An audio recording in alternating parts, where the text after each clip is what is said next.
Alors là, j'ai dû reprendre carrément toute la vidéo. J'étais en train de dire que je t'explique comment tu peux faire l'ourlet professionnel sur un tissu élastique ou un tissu extensible.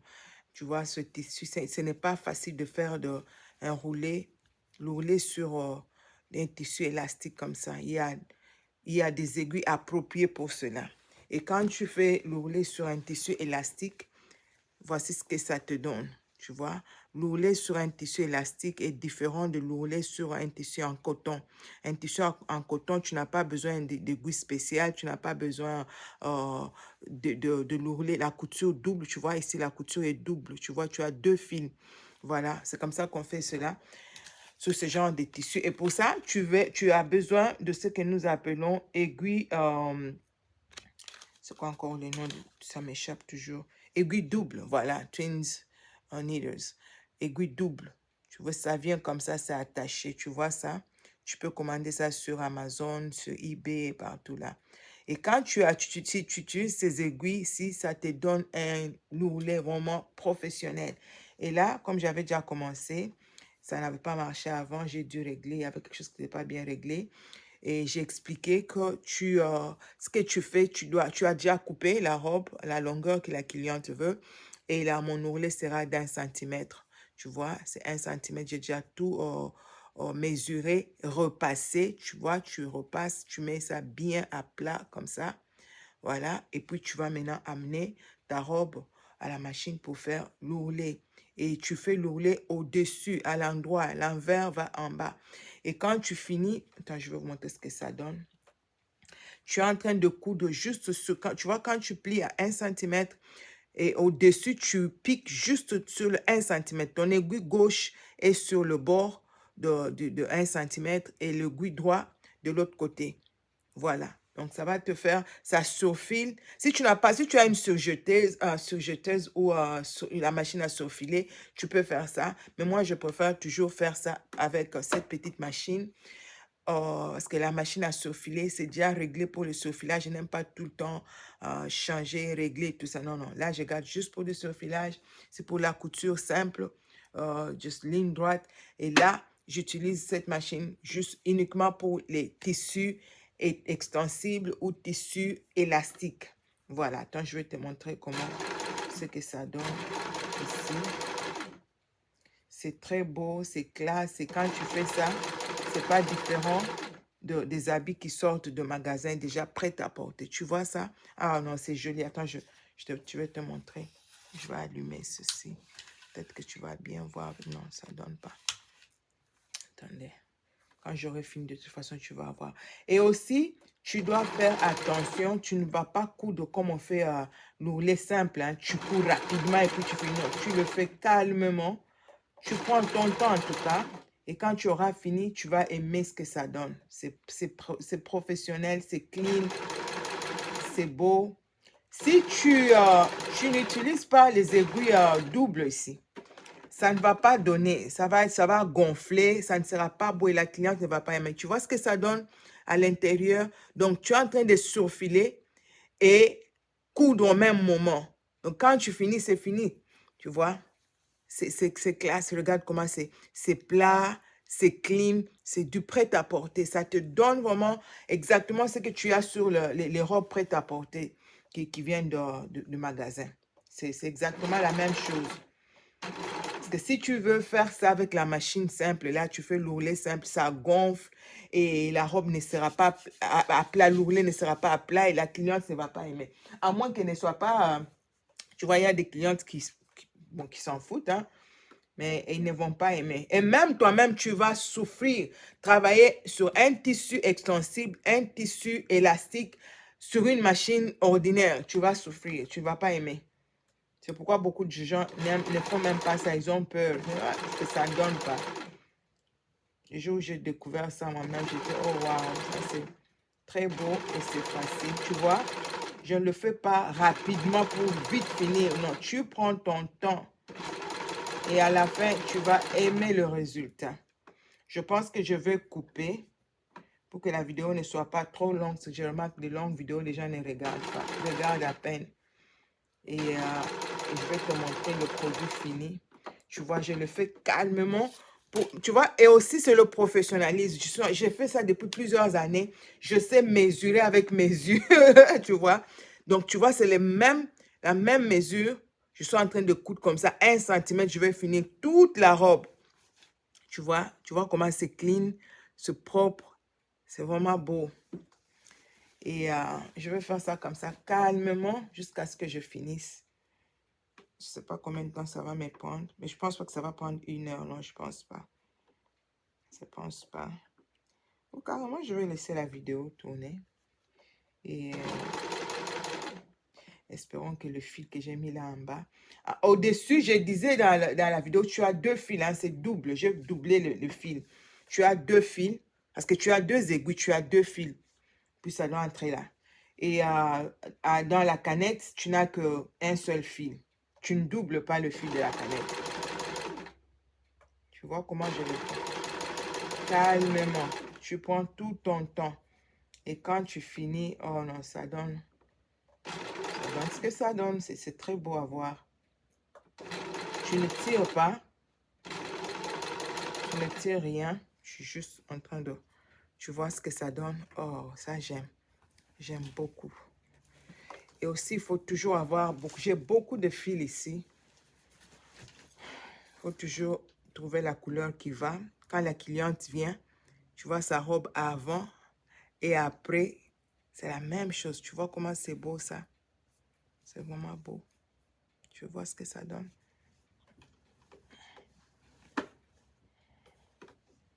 Ça m'a pris beaucoup de temps pour trouver le fil qui allait, la couleur qui allait avec la robe. Oh, c'était pas facile. Depuis que j'ai commencé à faire ça depuis des années, mes clientes sont très contentes. Des fois, quand elles viennent, elles disent, mais tu n'as pas touché. Mais elle saura que tu as touché seulement quand elle essaye. Elle voit que la longueur a changé parce que ce que ça donne n'est pas différent de ce qu'il y avait avant quand il a acheté la robe. Tu vois, non? C'est tellement beau, c'est propre, c'est classe.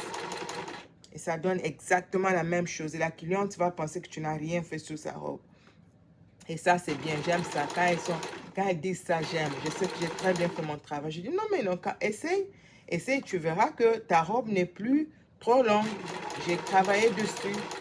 Les couleurs, j'ai fait un très bon choix des couleurs, de fil. Ça match parfaitement. Hein? C'est quoi? Le match, ça match vraiment la couleur de la robe et tout. Et ils vont penser que tu n'as pas fait alors que tu l'as fait. Tu peux aussi faire ça, même le tissu, le jean, tu vois. Les tissus jean là, qui sont extensibles. Tu peux aussi, tu utilises le même aiguille. Là, maintenant, tu ne vas pas penser qu'il est trop fin. Tu changes de numéro parce que quand tu vas acheter, il y a des numéros. Il y a des numéros. Pour les tissus épais, pour les tissus légers et tout ça. Il y a des tissus qui sont aussi trop légers. Donc, il faut seulement regarder. C'est à toi de regarder le numéro qu'il faut. Et la distance. Quand tu veux l'ourler d'1 centimètre, tu ne vas pas prendre ce qui est trop espacé. Tu regardes le numéro. Si tu veux faire l'ourlet de 2 centimètres, tu prends le numéro qui est un peu plus. Ici, c'était quel numéro encore? Ce qu'on a écrit là. Je ne sais pas où est-ce que j'ai mis l'aiguille là. Maintenant, on va regarder ça à la fin. De toute façon, je peux prendre la photo des aiguilles, la mettre ça dans le commentaire, vous allez voir. Tu vois, je suis en train de finir déjà. Wow, ça j'aime. Tu vois, c'est beau. Et ça ne gonfle pas. Quand je finis, j'utilise juste le truc, le steamer, là, comme on a, le fer à vapeur. Je vais juste repasser ça à plat très bien et c'est clean, c'est propre, c'est classe, c'est professionnel. Arrête de faire des ourlets comme le couturier du coin. Tu dois faire ça d'une façon professionnelle et tes clientes ne vont jamais se plaindre. Alors, je pense que ça sera bon pour cette vidéo. Là, je vais juste continuer. Et quand j'aurai fini, peut-être je vais prendre encore peut-être une photo et on fait ça mettre ça dans le truc, dans le commentaire. On va aller jusqu'à la fin. Ou carrément. Ça fait plaisir quand tu as le matériel qu'il faut. Tu travailles et même toi-même, tu fais ton travail. Tu aimes ce que tu fais. Et ça fait vraiment plaisir. C'est frustrant, hein? Quand tu fais l'ourlet. Je suis passée par là avant quand je ne connaissais pas tout ça. Oh my God, je veux faire l'ourlet, puis ça ne va pas, ça me frustre, ça gonfle, puis ce n'est pas plat. Et puis, j'ai dit, mon Dieu, mais qu'est-ce que je veux faire? Et la cliente, je me souviens, la toute première cliente que j'ai eu à servir ce genre de tissu, oh my God, elle n'a vraiment pas, c'était le tissu, la velours. Voilà, si tu travailles sur du velours, ça, c'est ça vraiment l'aiguille que tu dois impérativement utiliser. J'avais promis de faire une vidéo sur le sorte d'aiguilles. J'en ai tellement. Il y a les aiguilles spécialisées juste pour, juste pour le tissu en denim, le jean. Il y a des tissus pour le jean qui ne sont pas extensibles. Il y a des tissus pour le lin. Qu'est-ce que je suis en train de dire? Les aiguilles, pardon. Voilà. Donc, tu ne peux pas utiliser mêmes aiguilles pour tout ce que tu fais. Non, non, non, non, non. Là, tu n'es pas professionnel. À chaque tissu, il y a des aiguilles appropriées pour ça. Je sais que les gens n'aiment pas changer d'aiguille tout le temps.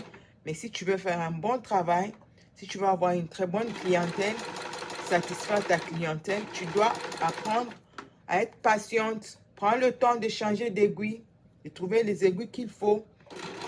Si tu travailles sur un tissu léger, avec des aiguilles que tu dois utiliser pour le jean, ça ne donne pas bien. Ça ne donne pas. Ça laisse de trous, ça laisse des marques et puis tu ne vas pas aimer. Parce que l'aiguille que tu dois utiliser sur le jean, c'est gros et puis c'est épais. Tu vois, le jean est épais et puis tu vas utiliser ces aiguilles-là sur un tissu léger. Ça ne donne pas. Et ici, sur ce tissu extensible, le tissu élastique, ici, si tu utilises des aiguilles normales que j'utilise là-bas, c'est que ça fait, ça saute. Tu vas voir, je vais faire une vidéo sur ça, tu vas voir. Ça saute, ça ne va pas te donner de points de couture réguliers comme ça. Ça va sauter, ça coud et ça saute, ça coud et ça saute, ça coupe. Et ça va te frustrer toi-même, tu ne pourras même pas bien faire ton travail. Si tu as déjà expérimenté cela, écris-moi ça en commentaire. Donc, pour des aiguilles de tissu élastique, trouve-toi des aiguilles appropriées. C'est fait uniquement conçu pour ce genre de tissus. Et tu vois comment c'est facile. Je travaille sans frustration. C'est plat, c'est classe, c'est propre. Tu vois, non? Donc, c'est ça. Ça ne va pas.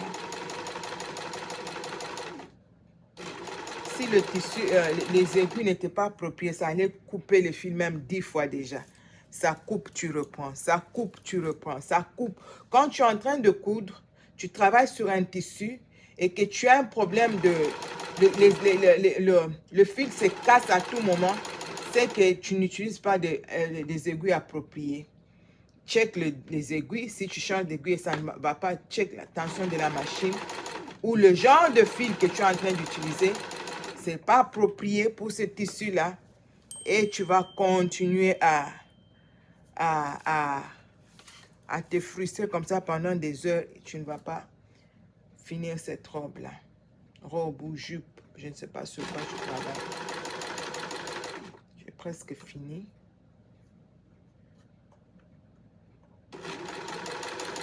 J'aurais voulu avoir ma caméra ici devant.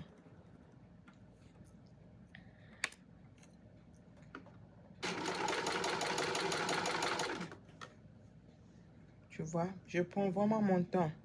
Si c'était l'ourlet simple, l'ourlet normal, j'aurais déjà fini. Mais là, tu le fais calmement parce que tu dois être sûr que tu es toujours dans les 1 cm. Tu n'es pas en train de... Tu vois, non? Ah, mais c'est vraiment... Je ne sais pas si tu as vu.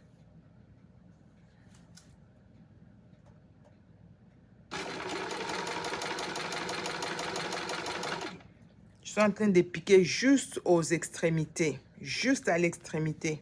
Donc, l'aiguille, une aiguille à l'extrémité droite, gauche, hein, ça c'est le gauche. Une autre aiguille à l'extrémité droite. Donc, ça te prend juste le milieu.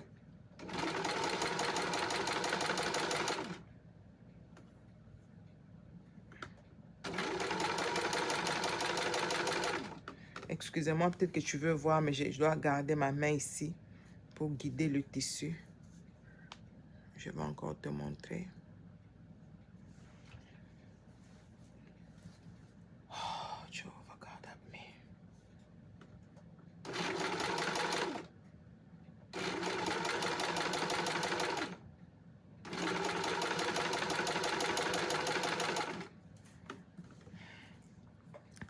Presque, on est presque arrivé. On a presque fini.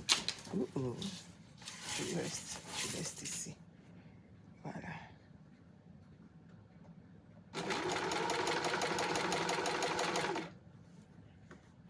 Alors, quand tu fais ça, tu te rassures que ta canette est remplie pour ne pas connaître le problème de coupure de fil. Juste au milieu, tu es en train de travailler et le fil se casse. Et là, maintenant, tu dois reprendre. Ça ne donne pas, mais tu dois avoir une couture, même piqûre, all the way. Tu ne dois pas, ça coupe, puis tu reprends, ça coupe, ça ne donne pas bien. C'est pas beau, c'est pas beau, c'est sale. Tu dois te rassurer que tu as bien rempli ta canette. Comme ça, le fil ne va pas se casser. Au milieu, tu es en train de se filer, puis ça casse. Si ça casse là, je dois tout reprendre. J'enlève tout, je défais tout, je reprends. À moins que ce soit un tissu sombre, tu vois. Avec un tissu noir, tu ne pourras vraiment pas voir que ça s'était coupé et puis j'ai repris. Mais ce tissu-là, facilement remarquable. Et puis aussi, quand tu es en train de coudre là, tu vois, à tout moment, je suis en train de checker l'intérieur. Tu dois te rassurer que ça prend aussi le tissu à l'intérieur. Souvent, ça rate. Tu vois, j'ai fait la première vidéo, j'ai dû arrêter pour reprendre. Souvent, ça rate parce que tu dois être vraiment te rassurer que tu es juste au bord.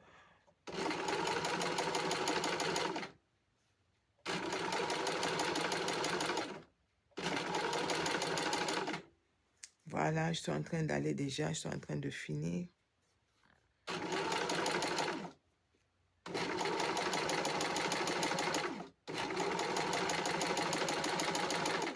Et maintenant, tu vas te dire, mais quand j'arrive là, à la fin, maintenant, je fais comment?